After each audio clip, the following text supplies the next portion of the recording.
Hello, in this video we are going to introduce the paddle class into this. This basic BrickBreaker game, which I'll just run quickly here to show you, is written in pure JavaScript, and it's an opportunity to kind of get comfortable with the structure of JavaScript and look at how we can translate some of the concepts we've learned from other languages into this domain. First thing I want you to check is that you're using the right version of JavaScript.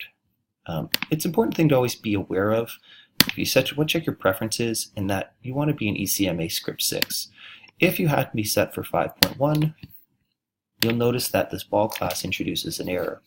That's because writing classes wasn't supported until ECMA 6. So just make sure you're in that setting. So we're going to practice preferences, JavaScript. We're going to set that back to 6. So what we're going to do here is we're actually not going to change the behavior of the game at all. The game's going to play exactly the same. What we're going to do is change how the game is managing the information. So the first thing I'm going to do is I'm going to create a class called paddle. And our classes are generally broken up into 3 broad sections. We have our fields or attributes, we have our constructors, and then we have our methods, which are behaviors. So first thing we're going to write is we're going to write a constructor, and this is how we write a constructor in JavaScript. We write the word constructor, and then we put the parameters in there, and then we open and close our braces. So now we've written a class called paddle, and we can actually instantiate that class to create an instance. So I'm going to create an instance of paddle, and I'm going to call it paddle with a small p, new paddle, and then I note that my constructor has no parameters, so I don't pass anything into it. So what I want to do now is think about the attributes that define a paddle object, and those are these attributes right here. So what I'm going to do is I'm going to come up into my constructor, and I'm going to make instance variables for each of those. The way we make instance variables in JavaScript is we write the variable right into the constructor, and we use the word this.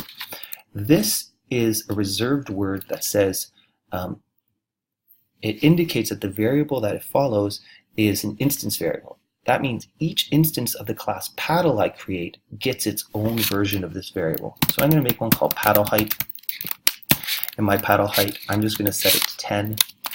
This dot paddle width, and I'm going to set that to 75, this dot paddle x, and I'm going to set that equal to, and I'm simply going to pull this information and paste it there. Now once I've done that, I've created 3 instance variables or instance fields that help us describe a paddle object. So I no longer need these. Now you'll notice right away that once I delete these, and I try and run my program, nothing runs. So JavaScript can be really challenging in that it isn't very helpful in helping you identify your problems.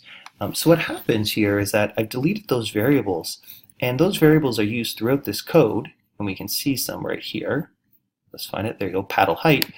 And I've deleted them so they don't exist. So as opposed to actually giving you some sort of great pop-up and catching it before you run the program, it simply runs the website and then the JavaScript doesn't execute properly. A useful thing to do sometimes if it's not behaving properly is to pull up your console, and it tells you more or less that we have a reference area and paddle width is not defined. So let's go back and let's solve that problem. So what we've done is we've essentially collected all the variables that define a paddle, and we've kind of put them inside this class.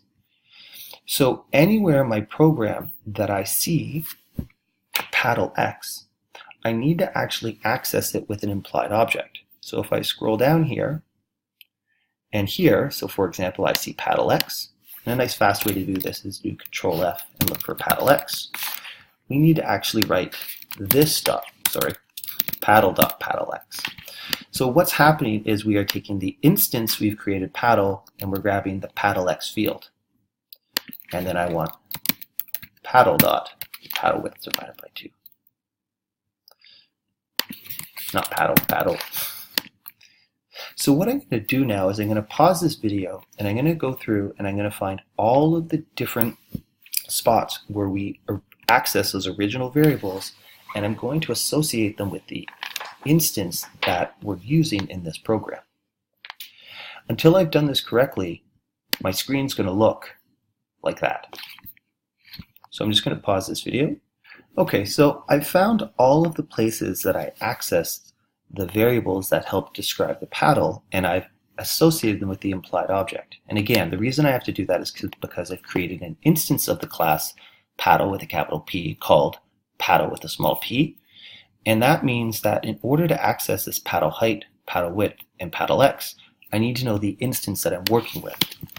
If I was to make a second paddle, I could do something like this.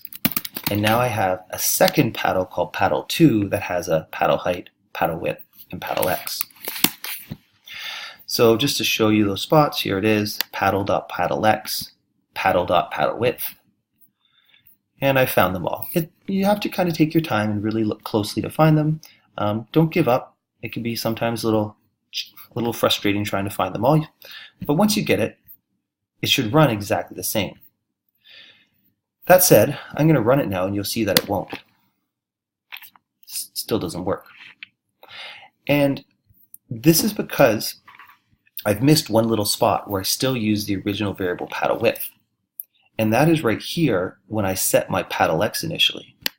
Remember, I've deleted the original version of paddle width, so it doesn't exist anymore.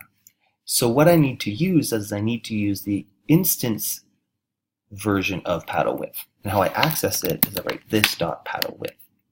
And I hit run, and there we go. My game looks exactly the same.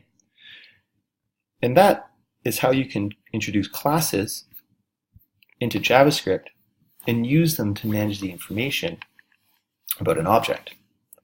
Now, the one thing I just want to say in closing here is, we're making all these different objects and classes in order to help with understanding, but sometimes people can go object crazy and they can make everything into an object. It's really important you think about the design of what you're developing and really ask yourself, does an object make sense in this case? So as you go forward and continue to develop your code, always ask yourself, is this the best way to approach the problem? If you have any questions, don't hesitate to ask. Have a great day.